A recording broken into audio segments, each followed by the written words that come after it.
Hi everyone, this is Heather Lottinen from the Flourish.Academy. This is episode 537. Today I wanted to talk specifically about the exposure triangle because I was chatting with a friend the other day and he asked me how I determine what ISO to select when I am using aperture priority. Okay, let me say this.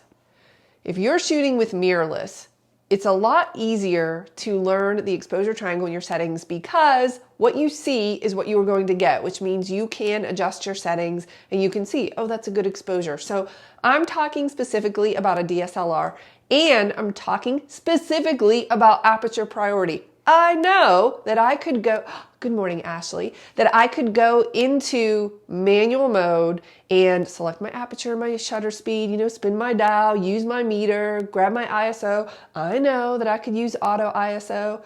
All of that is a disclaimer to say I am talking about how I shoot with my Nikon D750 in aperture priority mode. And to me, it is a matrix in my mind. I ask myself, what is the lowest possible ISO I can get away with for the aperture that I need that will give me a shutter speed I am comfortable with? Let me break those down. Everything for me starts with aperture. I select my aperture first because I know how much of the photo I want in focus. If it is one person, then I will select 2.8 if I'm on one of my zoom lenses, or if I'm on a prime, I might select 2.0 or 2.2. Everything starts with aperture. I think, how many eyeballs are looking at me? How many people do I need to have in focus? Oh, it's just one person? Great, I can get away with anything. Oh, it's 50 people or it's a group of 10. I need a higher aperture that is a larger number in order to make sure that everybody is in focus. It always starts with aperture. I would argue that for most portrait and wedding photographers, this is the case. You determine how much focus you need. That's the first step. Okay, so that's kind of a set variable, if you will, because I know that I need that amount of focus.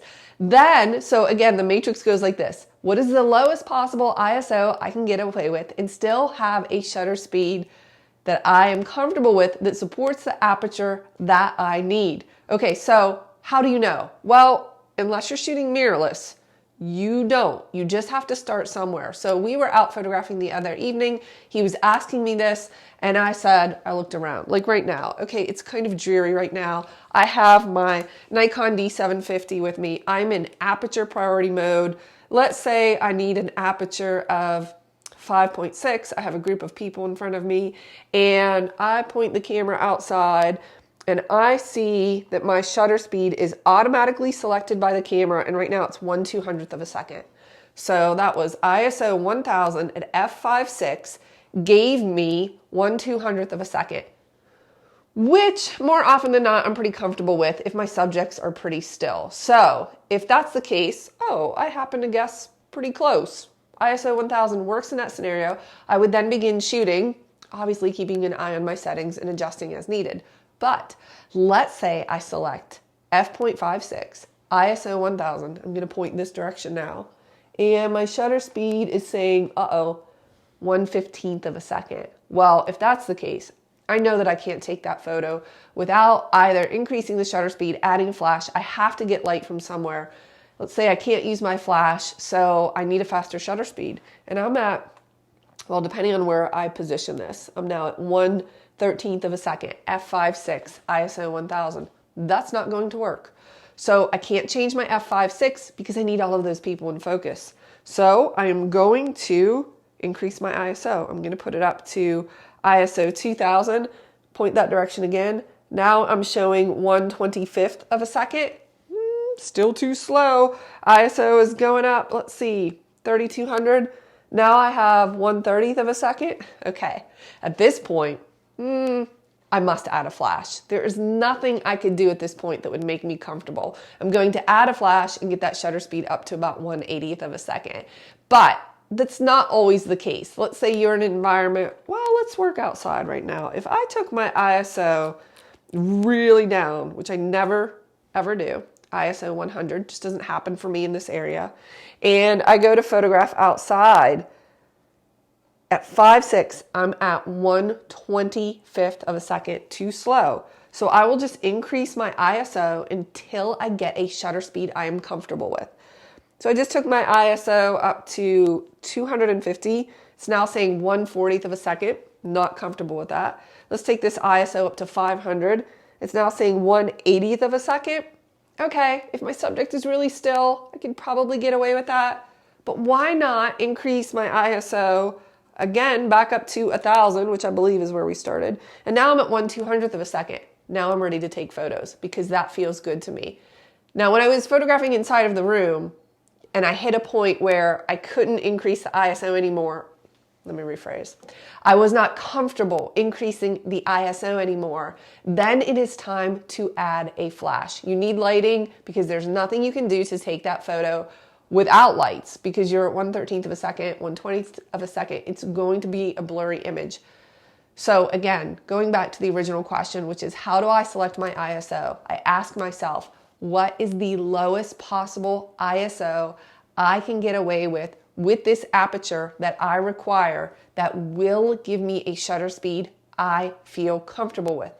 That might sound like a lot, but actually once you have that way of thinking, again, this is aperture priority, DSLR only, you just have to pick an ISO, you take a test shot or you look at what the camera is selecting for the shutter speed. If it's too slow, you increase the ISO until you get a shutter speed you're comfortable with.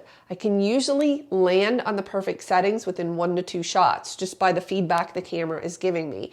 And again, if I get to a point where I'm like, oh, I'm shooting on the D750, I'll shoot this ISO up to 3200 pretty comfortably, sometimes 4000, but beyond that, I really would rather not. So when that starts happening, then I'm going to add a flash. I'm balancing ISO and shutter speed because the aperture is fixed. I have to have everyone in focus.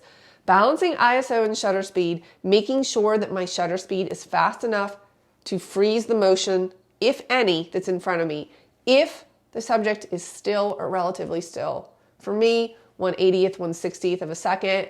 For some people, they need 1/250th of a second because maybe they're a little bit shaky. You have to understand that the faster the shutter speed, the sharper the image.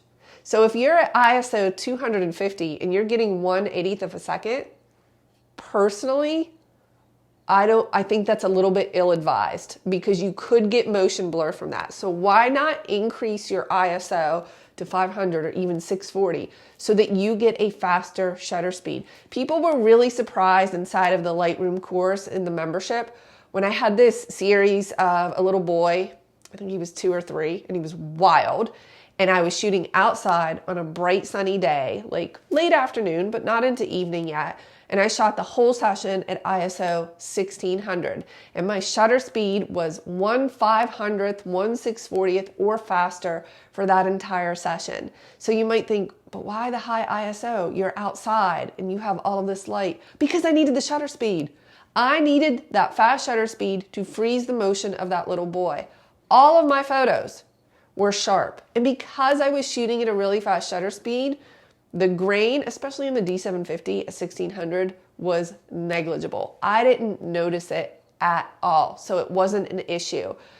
People tend to get, I've noticed, a little bit focused, no pun intended, on the ISO and keeping their ISO low so they get a clean image. It does depend on your camera. If I'm shooting with a Canon Rebel, I really want to keep that ISO low. But if I'm shooting with a full frame higher end camera, then I know I can push that ISO. And I would rather do that so that I have a fast shutter speed that freezes motion. Why? Because I can fix an image with noise or grain, but I cannot fix an image that is blurry. So I hope that you found this useful. I'll see you in the next video.